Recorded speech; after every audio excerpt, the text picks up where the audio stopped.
데살로니가 후서 1장 4절 우리 한 절 말씀 앞에 보시면서 같이 읽습니다. 시작. 그러므로 너희가 견디고 있는 모든 박해와 환난 중에서 너희 인내와 믿음으로 말미암아 하나님의 여러 교회에서 우리가 친히 자랑하노라. 데살로니가 후서 1장 4절 말씀. 아멘. 봅시다. 오늘 말씀은 데살로니가 후서 1장 1절에서 4절까지 말씀. 제가 가진 성경으로는 신약 성경 334쪽쯤에 있습니다. 신약 성경 334쪽 데살로니가 후서 1장 1절에서 4절까지 말씀을 한 절씩 교독하겠습니다. 제가 먼저 1절을 읽습니다. 바울과 실루아노와 디모데는 하나님 우리 아버지와 주 예수 그리스도 안에 있는 데살로니가인의 교회에 편지하노니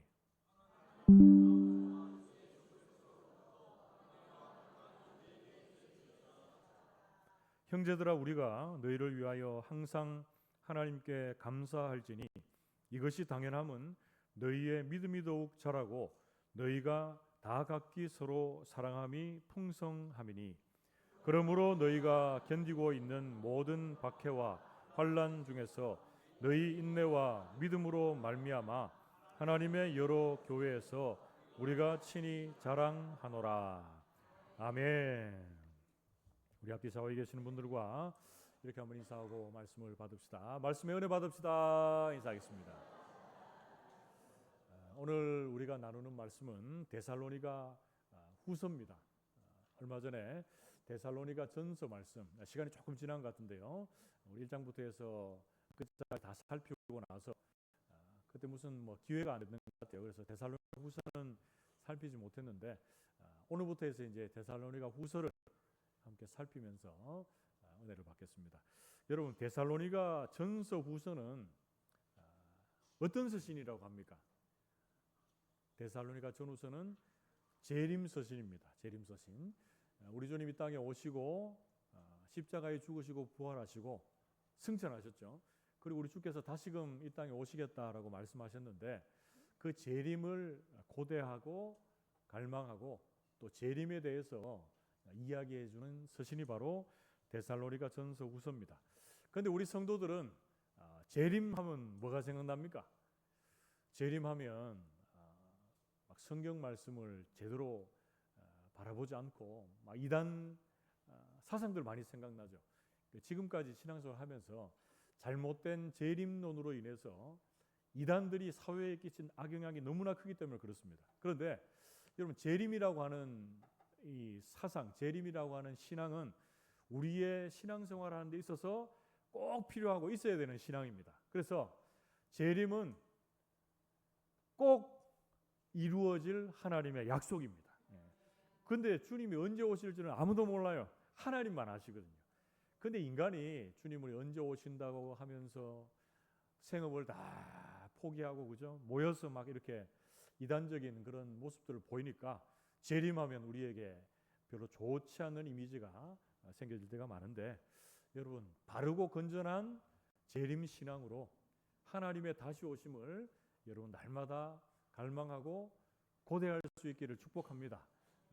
사도 바울이 이 데살로니가 성도들의 그 시기 때에 잘못된 신앙의 사상, 특별히 재림 사상을 바로 잡아주기 위해서 이 데살로니가 전후서를 썼는데 우리 또한 이 재림에 대해서 사모하고 또 갈망해야 하지만 잘못된 신앙, 재림에 대한 신앙을 경계하는 그런 믿음의 길이 있어야 할 것입니다. 여러분 데살로니가 후서를 시작하면서 오늘 보면 1장 1절에서 2절 말씀에 보면 사도의 문안 인사가 나옵니다. 자, 1장 1절 말씀 보면 바울과 실루아노와 디모데는 하나님 우리 아버지와 주 예수 그리스도 안에 있는 데살로니가인의 교회에 편지하노니 이렇게 되어 있습니다. 바울 서신의 대부분은 맨 처음에 여러분 시작하면서 뭘 합니까? 그저 인사합니다. 인사. 우리가 보통 이제 다른 사람들에게 편지를 쓸 때도 마찬가지고 이렇게 만났을 때도 그렇고 대뜸 그냥 막 문안 인사 안 하고 막 본론으로 들어갑니까? 그 본론으로 들어가면 조금 뭐라 그래야 됩니까? 이 대화가 잘 안 풀릴 때가 많아요. 그래서 항상 문안 인사가 필요한데 바울의 문안 인사의 대표적인 내용은 바로 이 내용입니다. 그래서 데살로니가 전서 1장 1절에도 동일한 내용이 나오는데 항상 맨 처음에는 편지를 누가 보내고 편지를 누가 받는가 이걸 얘기하고 있어요. 데살로니가 후서는 누가 보내고 있습니까? 바울과 실루아노와 디모데가 보냅니다. 누가 받습니까? 그 말할 필요도 없죠, 그죠? 데살로니가 지역의 교회의 성도들이 받아요. 근데 중요한 것은 이 데살로니가서 후서 1장 1절 말씀에서는 데살로니가 성도들의 영적인 주소가 어디인지, 그들의 영적인 정체성이 어디인지를 우리에게 소개를 해주고 있습니다. 그들의 영적인 주소는 어디입니까? 하나님 우리 아버지와 주 예수 그리스도 안에 있는 데살로니가 성도들이다 이렇게 말하고 있어요. 그런데 이 영적인 주소, 정체성은 데살로니가 성도들뿐 아니라 저와 여러분들의 영적인 주소이기도 합니다. 그래서 여러분들이 밖에 나가서 믿음의 사람들에게도 마찬가지고 또 불신자에게도 똑같습니다. 여러분들의 영적인 주소가 어디입니까? 이렇게 얘기하면 보통 사람들 당신이 어느 교회에 다니고 그 교회에 담임 목회자는 누구고 우리 교회는 대한예수교 장로회 갈로 열고 합동 갈로 닫고 여기 속합니다. 이렇게 얘기하는 분들이 있는데 어느 교단에 속한지도 모르는 분이 있어요. 그런데 이것은 우리의 영적인 주소, 교회에 드러난 주소일 뿐이고 이거보다 더 중요한 게 있습니다. 더 중요한 게 바로 오늘 바울이 말하고 있는 지금 1장 1절에 나오는 거예요. 우리의 영적 주소는 어디입니까? 하나님 우리 아버지와 주 예수 그리스도 안에 있는 다산교회 성도들이다라는 거예요. 그래서 이 말씀을 묵상해 보면 전능하신 창조주 하나님께서 우리 아버지가 되십니다. 그리고 주 예수 그리스도께서 우리의 구원자시자 주인이시자 왕이 되어 주십니다. 그리고 하나님과 주 예수 그리스도 예수 안에서 우리는 참된 보호와 안식을 누리고 있습니다. 이것이 우리의 영적인 주소입니다. 여러분 꼭 기억할 수 있기를 바랍니다. 그러면서 이어지는 데살로니가후서 1장 2절 말씀에는 사도 바울이 뭘 구합니까? 하나님 아버지와 주 예수 그리스도로부터 오는 은혜와 평강이 그 데살로니가 성도들에게 있기를 구하고 있습니다. 여러분 여기서 바울이 강구하고 있는 가장 대표적인 두 가지가 뭡니까? 첫 번째는 은혜입니다. 은혜. 이 은혜는 제가 계속 말하고 있고 기도할 때도 오늘 또 은혜를 얘기 많이 했는데 여러분 은혜를 한마디로 정의하면 뭡니까? 억만 죄인에게 무조건적으로 다가오셔서 구원을 베풀어 주시는 하나님의 자비와 은총이다. 그게 은혜입니다. 은혜. 여러분들은 하나님의 은혜로 죄인에서 구원받아 하나님의 백성이 된 줄로 믿습니다. 여러분들은 그리고 저는 하나님의 은혜로 날마다 살아갈 영적 새힘을 얻게 되는 줄로 믿습니다. 저와 여러분들은 하나님의 은혜로 은혜가 아니면 단 한순간도 살 수 없는 연약한 인생들임을 고백하게 됩니다. 여러분 데살로니가 성도들도 마찬가지입니다. 이 하나님의 은혜 때문에 그들이 잘못된 가르침에서 벗어날 수 있었습니다. 그리고 태만했던 그들의 신앙이 다시금 일어날 수 있었습니다. 예수 믿는다는 것 때문에 당하는 박해나 핍박이나 고난 속에서도 하나님의 은혜가 그들의 삶과 마음을 지켜 주었습니다. 여러분 우리가 이 세상을 살아갈 때도 마찬가지로 이 하나님의 은혜가 절대적으로 필요합니다. 그래서 찬송의 가사, 찬양의 가사에는 이런 가사가 있습니다. 은혜 아니면 살아갈 수가 없네. 호흡마저도 다 주의 것이다. 이런 찬양이 있습니다. 여러분 복된 주일 아침, 주일 오전 새벽에 이 찬양의 고백이 저와 여러분들의 고백이 되기를 주님의 이름으로 축복합니다. 그리고 두 번째로 사도 바울이 또 구하고 있는 것은 뭡니까? 평강을 구합니다. 평강. 이 평강은 다르게 얘기하면 뭡니까? 샬롬입니다. 샬롬. 하나님과 우리와의 관계가 제대로 정립될 때 우리에게 주시는 샬롬 평강입니다. 세상이 주는 평강이 아니고 하나님이 주시는 평강, 세상이 줄 수도 없고 빼앗을 수도 없는 하나님의 평강을 사도는 데살로니가 성도들에게 구하고 있습니다. 여러분 그런데 하나님과 우리와의 관계가 제대로 정립되어져 있지 않으면 그 상태는 뭡니까? 예를 들어서 사사시대에 이스라엘의 왕이 없으므로 그 이스라엘 백성들이 각각 자기 소견에 옳은 대로 행하였더라 이렇게 말하고 있는데, 이스라엘의 왕이 없었습니까? 이스라엘의 왕이 엄연히 좌정에 계시지만 그들이 하나님을 왕으로 주인으로 인정하지 않고 자기 소견에 옳은 대로 자기가 주인이 되어 살아가는 그 삶, 그 삶에는 평강이 있습니까? 없습니까? 없어요. 그래서 어떤 교수님이 그 사사시대를 배경으로 책을 썼는데 그 제목이 엔샬롬 교양곡입니다. 은혜되는 책인데 제가 뭐 이 책을 광고하려고 하는 게 아니고, 엔샬롬은 뭡니까? 샬롬이 없다는 말이에요. 샬롬이 없다. 이 세상 사람들은 이 샬롬이 없습니다. 그런데 우리 믿음의 사람들에게는 뭐가 있습니까? 샬롬이 있습니다. 하나님이 주시는 참된 평강이 있습니다.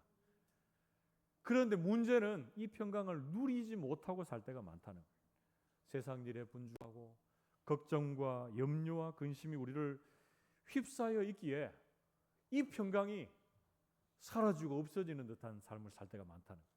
그런데 바라고 원하기는 사도가 데살로니가에 있는 성도들에게 이렇게 구했듯이 저 또한 하나님 아버지와 우리 주 예수 그리스도로부터 오는 은혜와 평강이 우리 성도들에게 가득할 수 있기를 주님의 이름으로 축복합니다.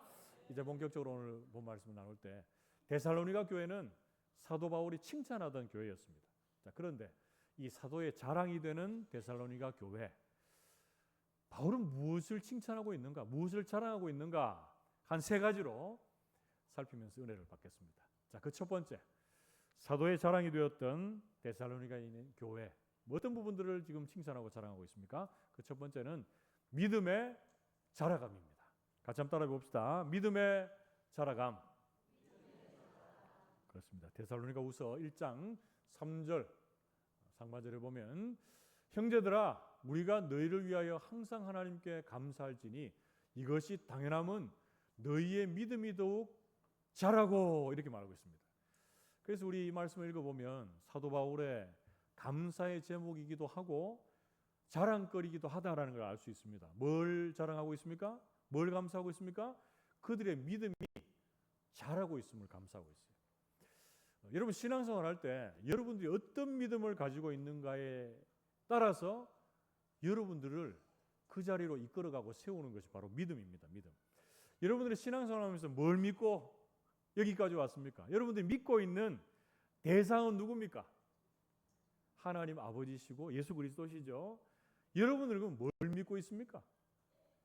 하나님의 아버지의 창조주 되심과 예수 그리스도의 구원주 되심과 하나님의 약속의 말씀이 확실히 이루어짐을 믿고 예수님의 십자가의 죽음과 부활을 믿고 다시 오심을 믿는 그 믿음이 저와 여러분들에게 있습니다.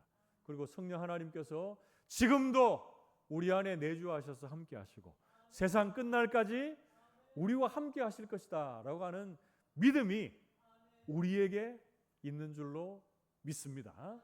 그런데 여러분 이 믿음이 큰 믿음이 있고 작은 믿음이 있는 것 같아요. 성경에도 보면 내 믿음이 크도다 어찌하여 내 믿음이 작으냐, 주님이 이렇게 말씀하시거든요. 큰 믿음은 뭐고 작은 믿음이 뭡니까? 우리가 큰 사람 작은 사람처럼 믿음이 자란다고 하니까 키가 자라고 막 식물이 물 잘 주고 햇빛 잘 쬐면 자라는 것처럼 우리의 믿음이 자라는 것을 우리는 무엇으로 알 수 있습니까? 그것은 우리가 얼마나 하나님과 예수 그리스도를 의지하고 있는가, 의심 없이 그 존재를 따라가고 있느냐를 보면 우리가 큰 믿음을 가지고 있는가 작은 믿음을 가지고 있는가 알 수 있습니다.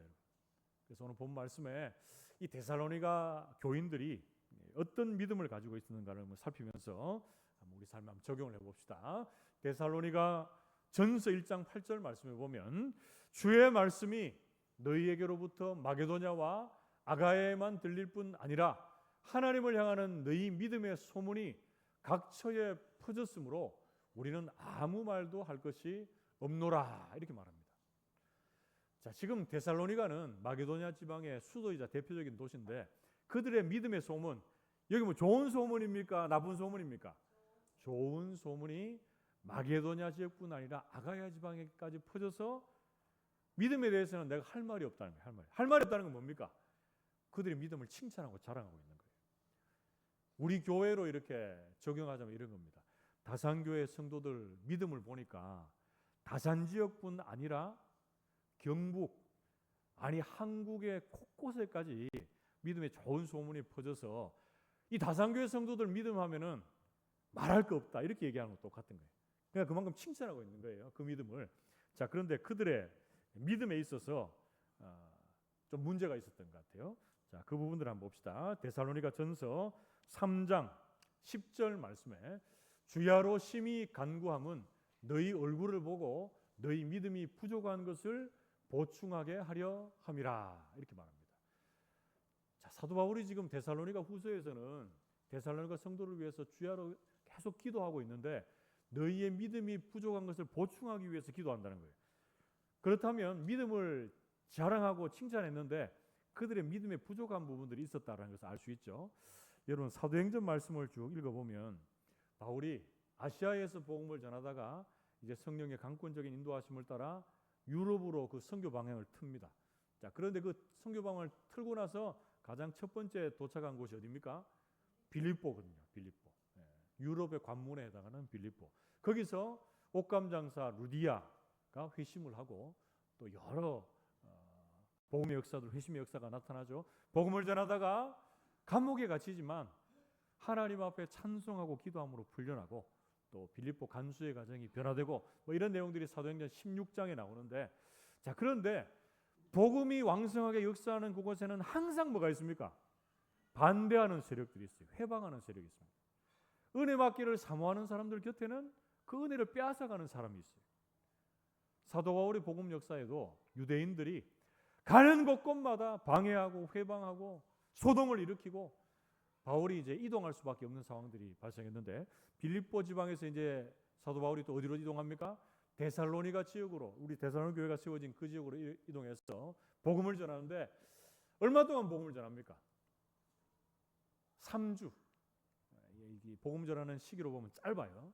이 3주를 복음을 전하다가 유대인들이 막 따라오면서 회방합니다. 소동을 일으킵니다. 그러니까 밤에 다른 곳으로 이동합니다. 그래서 베레아, 아덴 지방으로 가서 복음을 전하게 되는데, 그래서 사도 바울의 마음속에는 데살로니가 성도들 생각하면 항상 어떤 마음이 있었습니까?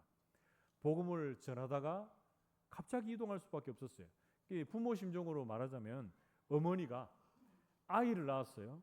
근데 한참 젖을 물리고 있는데 3주밖에 안 됐는데 그 아이의 젖을 억지로 떼서 엄마가 다른 곳으로 갈 수밖에 없었던 그런 상황입니다. 그러니까 바울의 마음에는 항상 어떤 마음이 있었겠습니까? 그 성도들이 신앙생활을 잘하는지 어떻게 지내는지 그런 애틋한 마음이 항상 있었다는 거예요. 그런데 이 디모데를 통해서 소문이 그들이 환난 중에도 믿음 안에서 잘 견뎌내고 있다라는 것도 들었겠지만, 또 하나는 어떻습니까?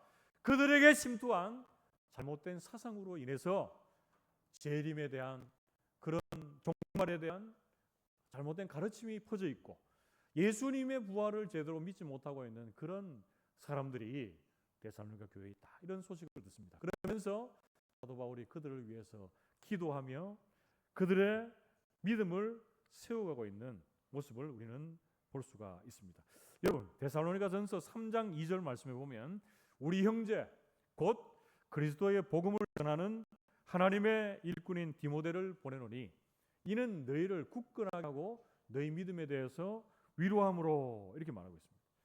지금 사도는 자기가 직접 가지 못하니까 가려고 여러 번 시도했지만 갈 길이 막혔다라고 성경 말씀해요. 그래서 어떤 사람들을 통해서 그들의 믿음을 세워가며 그들의 믿음이 자라가고 있는 것을 보면서 하나님 앞에 감사하고 또 하나님의 이름을 찬송하고 있습니다. 사랑하는 성도 여러분, 오늘 본 말씀에서 우리가 사도 바울이 데살로니가 성도들을 바라보며 자랑하며 칭찬했던 그 첫 번째는 뭐였습니까? 그들의 믿음이 자라감이었습니다.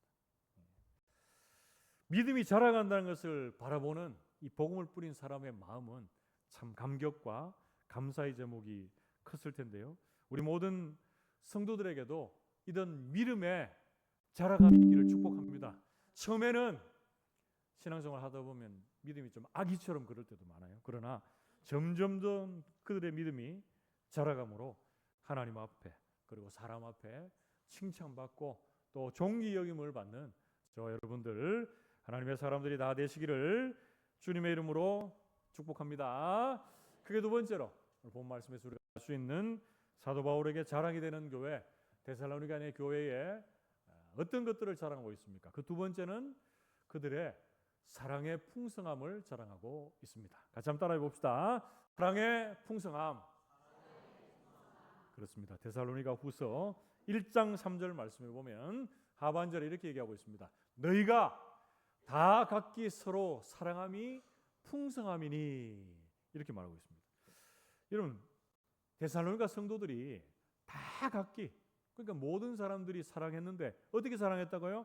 서로 사랑했고 풍성하게 사랑했다라고 이렇게 말하고 있습니다. 여러분 이 사랑의 기원은 뭡니까? 이 사랑을 원어로 보면 아가페의 사랑입니다. 아가페의 사랑은 누구의 사랑입니까?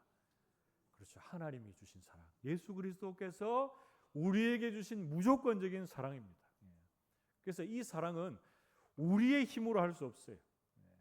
하나님이 주셔야 된다. 이렇게 말할 수 있습니다.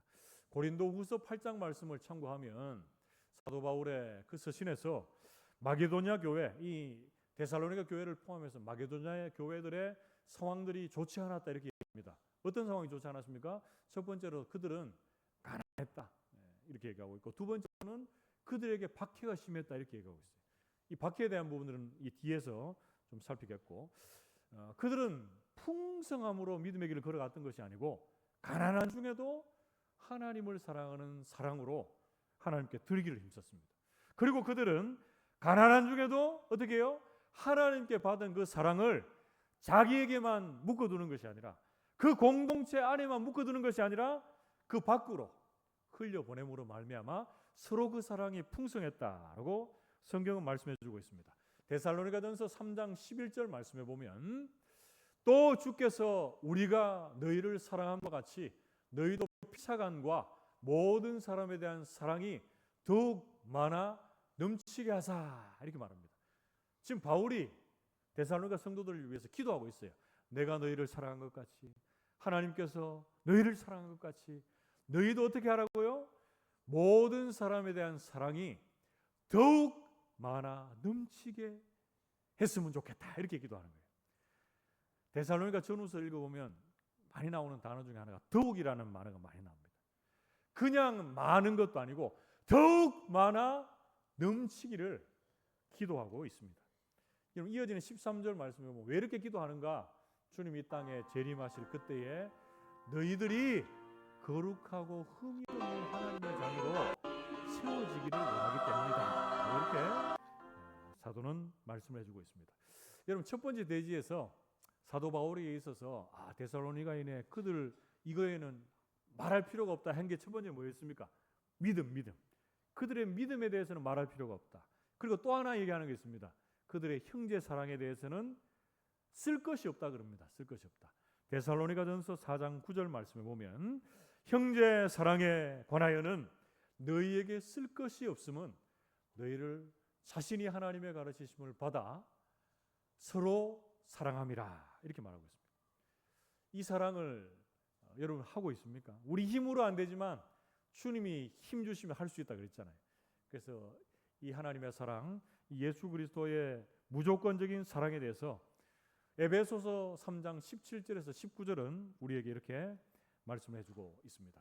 믿음으로 말미암아 그리스도께서 너희 마음에 계시게 하시옵고 너희가 사랑 가운데서 뿌리가 박히고 터가 굳어져서 너희 모든 성도와 함께 지식에 넘치는 그리스도의 사랑을 알고 그 너비와 길이와 높이와 깊이가 어떠함을 깨달아 하나님의 모든 충만하신 것으로 너희에게 충만하게 하시기를 구하노라 이렇게 말하고 있습니다. 믿음을 가진 하나님의 사람들, 성도들은 이 믿음이 우리 안에 있다면 이것이 어떻게 됩니까? 성령 충만 그리고 사랑 충만함으로 나타나야 됩니다. 그런데 이 사랑의 기초가 어디입니까? 나의 인간적인 사랑이 아니고 하나님의 사랑이고 예수 그리스도의 사랑인 줄로 믿습니다. 그 주님의 사랑은 어떤 사랑이었습니까? 죄인을 위해서 모든 것을 다 주는 사랑입니다. 그 중심에는 예수 그리스도의 십자가가 있습니다. 그 예수님의 십자가의 사랑에 대해서 넓이와 길이와 높이와 깊이에 대해서 어떤 신학자가 이런 말을 했는데 여러분 한번 들어보십시오. 우리가 이 사랑을 묵상해 보면 이 사랑은 지식을 초월한 사랑이다. 인간의 사랑을 초월한 사랑이다라는 것을 알 수가 있습니다. 이 예수님의 사랑은 모든 인류를 다 포함할 정도로 넓고, 그리고 이 사랑은 영원토록 계속될 정도로 길고, 억만 죄인을 극심한 그 죄인의 자리에까지 이르러서 구원할 정도로 충분히 깊고, 그 죄인을 하늘 보좌의 자리로, 타락한 죄인을 하늘의 그 자리로 이끌어 올릴 만큼 충분히 높다 그랬습니다. 이 안에 다 있어요. 하나님과 예수 그리스도의 사랑의 넓이와 길이와 깊이와 높이가 여기 다 포함되어 있다는 거예요. 여러분들 올 한 해를 한번 돌아보십시다. 우리가 사도 바울이 데살로니가 성도들의 이 사랑의 풍성함을 칭찬하고 있는데, 우리는 얼마나 이 주님의 사랑의 풍성함을 내 주변에 흘려보내고 실천하고 살아왔는지를 한번 돌아봅시다. 우리 가족, 우리 교회, 이 내가 속해 있는 영역 안에서만 사랑하지는 않았습니까? 아니, 이 안에서도 사랑이 부족하지는 않은지 돌아보십시오.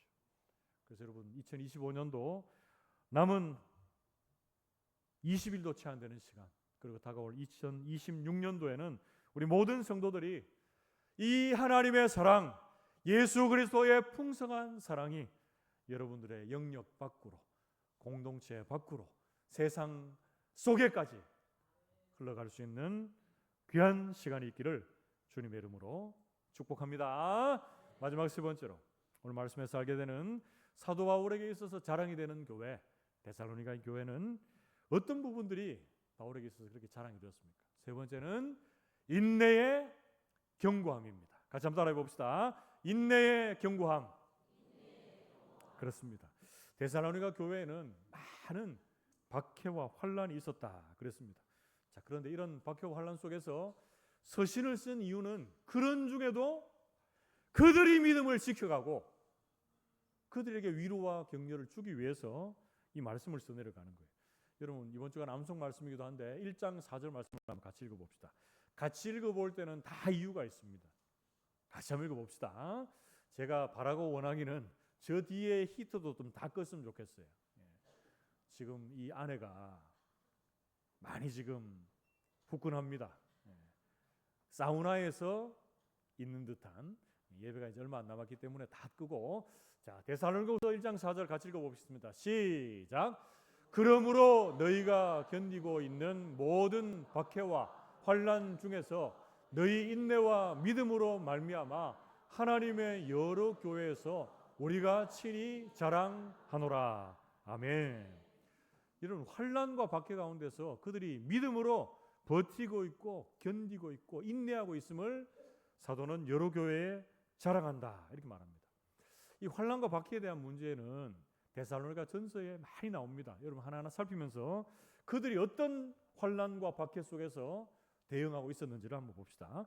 데살로니가전서 1장 6절 말씀에 보면 또 너희가 많은 환난 가운데서 성령의 기쁨으로 말씀을 받아 우리 주를 본받은 자가 되었다 그럽니다.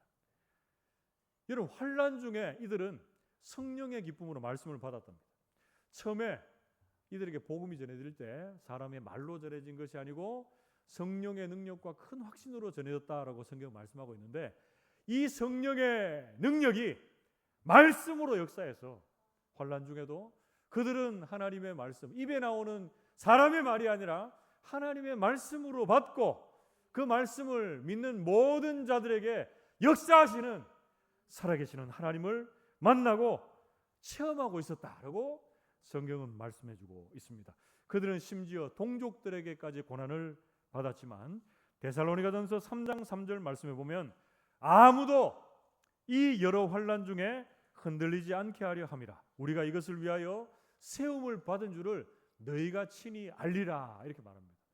바울이 직접 가지 못하지만 디모데 이런 여러 동력자들을 세워서 그들이 환난 중에도 믿음이 흔들리지 않고 견고하게 그들의 믿음을 세워가기 위해서 서신을 쓰고 사람을 보내어서 그들을 견고히 세워가고 있다라고 말씀해주고 있습니다.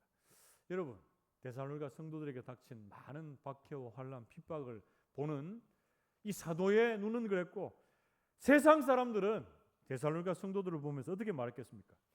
예수 믿는 사람들에게 왜 이렇게 환난, 핍박, 고난이 이렇게 많이 찾아오냐? 예수 믿으면 잘 되고 형통하고 모든 것이 만사가 물 흐르듯이 잘 이렇게 이루어져야 되는 거 아니냐라고 아무것도 모르면서 다 아는 것처럼 세상 사람들이 얘기한다는 거예요. 오늘날 우리가 여러분 환난이나 박해나 핍박을 받는다고 생각해 보세요. 주변에서 아무것도 모르면서 그렇게 얘기한단 말이에요. 그럼 여러분 어떻게 합니까? 아, 맞네. 내가 예수 믿는데 왜 내 모양이 욕골아지고 하면서 믿음이 떨어지고 하나님 등지고 이러면 안 된단 말이에요. 안 된다. 그럼 어떻게 해야 됩니까? 그때 사도는 데살로니가 성도들이 이렇게 얘기합니다. 그들을 향해서 환난과 핍박 금방 지나간다 이렇게 얘기합니까? 거짓 선지자들이 말하는 그런 얘기 안 합니다. 하나님이 금방 임재하고 재림하니까 아무것도 하지 말고 그냥 막 게으르게 너 하고 싶은 거 하고 살아라 이렇게 얘기합니까? 그것도 그렇게 얘기 안 합니다. 사도는 데살로니가 성도들을 향해서 말씀에 기초해서 지금 받는 환난, 박해, 고난이 있지만 그것이 너희들을 믿음 안에서 더욱더 견고하게 세워가는 그런 연단의 시간으로 하나님의 사람으로 준비되는 시간으로 너희의 믿음이 자라가는 시간으로 역사에 갈 것이다. 그 고난과 환난은 여러분들의 훈련의 도구이고 여러분들의 믿음이 자라가는 도구가 될 것이다. 이렇게 말합니다. 그리고 여러분들이 지금 버티고 견디고 있는 그 믿음의 삶, 주님이 금방 지금 당장 재림하시지는 않지만 여러분들이 그 믿음을 붙잡고 여러분들의 삶의 현장에서 주님 다시 오실 그날을 기대하며 최선을 다해서 살아내라 라고 이렇게 말씀해주고 있습니다. 사랑하는 성도 여러분, 우리가 믿음의 길을 걸어가면서 닥치는 많은 환난, 시험, 고난들 우리에게 무엇으로 다가오는지 야고보서 1장 2절 4절 말씀에 야고보 사도는 우리에게 이렇게 권면을 합니다. 내 형제들아, 너희가 여러 가지 시험을 당하거든 온전히 기쁘게 여기라. 이 너희 믿음의 시련이 인내를 만들어내는 줄 너희가 알미라. 4절은 같이 읽어봅시다. 시작. 인내를 온전히 이루라. 이는 너희로 온전하고 구비하여 조금도 부족함이 없게 하려 함이라. 아멘. 너희가 여러 가지 믿음의 시험을 만나느냐? 그렇다면 그래서 기쁘게 여기라. 그렇다고 시련과 시험이 왔다고 막 깔깔대며 웃으라 이런 얘기가 아니고 믿음으로 받아들이고 그것을 인내함으로 견뎌낼 때 하나님의 사람으로 온전하고 또 구비하여 준비되어서 부족함이 없는 사람으로 하나님이 너희들을 세워갈 것이다. 이렇게 말씀해주고 있습니다. 여러분, 그래서 믿음의 길에서 만나는 고난은 피해야 될 그런 자리가 아니고 반드시 하나님의 은혜로 넘어가야 될 과정인 줄로 믿습니다. 하나님께서 그 길 뒤에 최종 승리, 우리 믿음의 사람들에게 새하늘과 새 땅, 영원한 하나님의 나라에 대한 소망을 주실 것을 믿습니다. 여러분, 사랑하는 성도 여러분, 바울이 자랑이 되는 교회 데살로니가 교회를 향한 칭찬과 자랑이 세 번째는 무엇이었습니까? 그들의 인내의 견고함입니다. 믿음의 길에서 만나는 많은 환난이 있지만 주님이 주실 영광을 소망하며 끝까지 버티고 견디는 그런 인생이 복된 인생입니다. 사도 바울은 데살로니가 성도들이 그 인내의 견고함으로 하나님이 주실 영원한 나라를 소망하고 있음에 그들을 칭찬하고 자랑했습니다. 저를 포함 우리 모든 성도님들도 어떤 환난이나 고난 앞에서도 다시 오실 주님을 기대하고 소망하며 무릎 꿇지 않는 견고한 인내의 사람들이 다 되시기를 주님의 이름으로 축복합니다. 말씀을 맺으려고 합니다. 여러분, 제가 오늘 이 데살로니가 후서의 말씀을 준비하면서 제 인생에 닥쳐진 고난, 환난 한번 돌아봤어요. 그것으로 인해서 내가 믿음이 얼마나 자라갔는가, 또 주변을 얼마나 돌아보며 풍성한 사랑 안에 머물렀는가, 그들을 통해서 내가 얼마나 이 인내의 견고함으로 신앙생활을 여기까지 해오고 있는가 돌아봤을 때 여러분들, 제가 전에 한번 말씀드린 적도 있는 것 같은데, 저희 가족 얘기를 해서 죄송한데, 지난 주간에 제 동생이 여기 성서중부교회의 안수집사입니다. 통합직인데 예전에 이제 큰 사고를 당해서 거의 죽다가 살아났는데, 자기가 섬기는 교회의 소식지에 글을 냈습니다. 글을 내고 나서 그걸 이제 저한테 보내왔어요. 우린 보통 경상도에서 뭐라 합니까? 희약하잖아요, 그죠? 희야 이거 한번 읽어봐라 이렇게 보내왔는데, 제가 그것을 이렇게 읽으면서 오늘 성도들과 함께 나누면 참 좋겠다는 생각에 잠시 읽어드릴게요. 제가 오늘 1부 때 읽으니까 너무 시간이 많이 길었어서 2부 때는 많이 뺐거든요. 그래서 11시 59분인데 우리 함께 말씀 마무리하면서 우리 가족 얘기기는 하지만 제 동생의 간증을 한번 잠시 나누면서 말씀을 마무리를 하겠습니다. 제목이 다시 뛴 심장입니다. 다시 뛴 심장. 김현태 집사입니다. 곧 다가올 2026년도 온천인데 나무 현장에서 심장마비가 발생한 지 정확히 15년이 되는 날입니다. 15년 전 그날 심장과 호흡이 멈춰 죽어 있던 저에게 동료 보건 선생님과 구급대원이 30분 넘게 심폐소생술을 실시하였고, 응급실 담당 의사는 더 이상 가망이 없다고 판단하여 심폐소생을 포기하려 하였습니다. 큰 병원으로 옮겨 살아난다 해도 식물인간이 될 것이라고 하였습니다. 그래서 저는 심장이 다시 뛰었고 의사의 소견을 완전히 벗어난 기적을 경험했습니다. 비록 몸은 많이 불편해졌지만 지금도 직장에 나가고 있습니다. 사고 직후 한동안 움직일 수 없어 기저귀를 차고 있었고, 장애인이 된 제 모습을 보이기 싫어 처음에는 교회에 오는 것조차 주저하였습니다. 위축되고 또 위축되었습니다. 아내의 생일에 용기를 내어 집 근처 빵집에서 생일 케이크를 사려고 갔다가 어눌한 말로 이 케이크 주세요 라는 말을 입 밖에 꺼내지도 못해 한참을 머뭇거리다가 결국 사지 못하고 나온 일이 지금도 눈에 선합니다.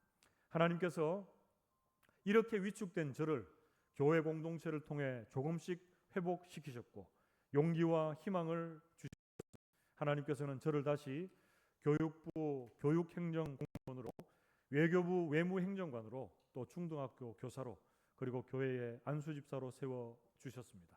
몸이 불편함에도 정상인도 쉽지 않은 여러 대학원과 대학을 졸업하여 여러 자격증을 취득하게 하셨습니다. 빵집에서 생일 케이크 하나도 사지 못했던 저를 하나님께서는 변화시키셨습니다. 심장이 다시 뛰게 하신 기적 위에 다른 기적을 경험하게 하셨습니다. 사랑하는 성도 여러분, 어떤 어려움이 있더라도 절대 낙담하거나 좌절하거나 포기하지 마십시오. 심장과 호흡이 멈춰 기도조차 할 수 없었던 그 순간에도 제 곁에 계셨던 하나님이 지금 성도님들과 함께 계십니다. 저는 많이 불편한 몸으로 먼 곳에 있는 직장을 다니다 보니 주중에 체력이 모두 소진되어 주말 아침에 일어나기조차 힘들 때가 많습니다. 그때마다 하나님께서는 저를 회복시키시고 새 힘을 주십니다. 저에게는 꿈이 있습니다. 대한민국 최초로 장애를 극복한 교육감이 되는 것입니다.